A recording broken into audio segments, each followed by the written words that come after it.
The objective of this video series is for us to, inshallah ta'ala, reflect and to become better human beings in this month of Ramadan. Inshallah. Bismillahir Rahmanir Rahim. Alhamdulillahi Rabbil Alameen. Wa la'aqibatu lil muttaqeen. Wa salatu wa salamu ala Sayyidina wa Maulana Muhammad wa ala alihi wa ashabihi ajma'een amma ba'd. I make dua to Allah subhanahu wa ta'ala that Allah Azza wa Jal accepts all of your efforts, your siyam, your qiyam, you fasting, you standing at night to worship Allah subhanahu wa ta'ala, all of your good deeds. May Allah Azza wa Jal accept all of them and increase you in doing more for His sake alone. Ameen ya Rabbil Alameen. In this blessed month of Ramadan. In this life, in society, there are always comparisons which are drawn of quote unquote, who's the better person here, right? So in some instances, the better person is the person who knows the way around something, or the most efficient or effective way to get something done, or the one that gets a lot of wealth or becomes owner, is successful in real estate, what have you. Allah subhanahu wa ta'ala tells us the best ones amongst us are those that have taqwa. Allah subhanahu wa ta'ala says in the Quran, A'udhu billahi minash shaitanir rajim, Inna akramakum indallahi atqakum.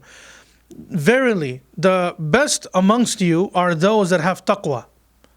And logically speaking, no human being knows how much taqwa the next person has. Only Allah knows how much taqwa a person has.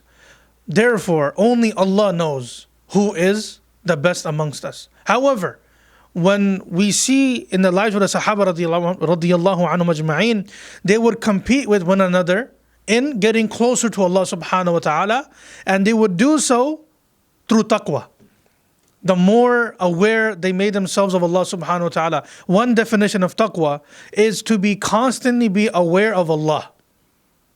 That Allah subhanahu wa ta'ala is fully aware of my thought process. Allah subhanahu wa ta'ala is fully aware of what my heart contains, what kind of intention or intentions I have.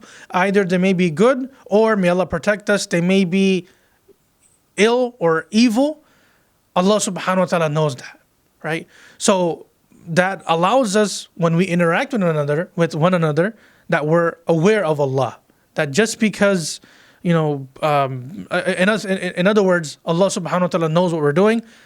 To constantly be aware of that is taqwa. So may Allah subhanahu wa ta'ala increase us in our taqwa in this holy month of Ramadan. Ameen ya Rabbil Alameen. Assalamu alaikum wa rahmatullahi wa barakatuh.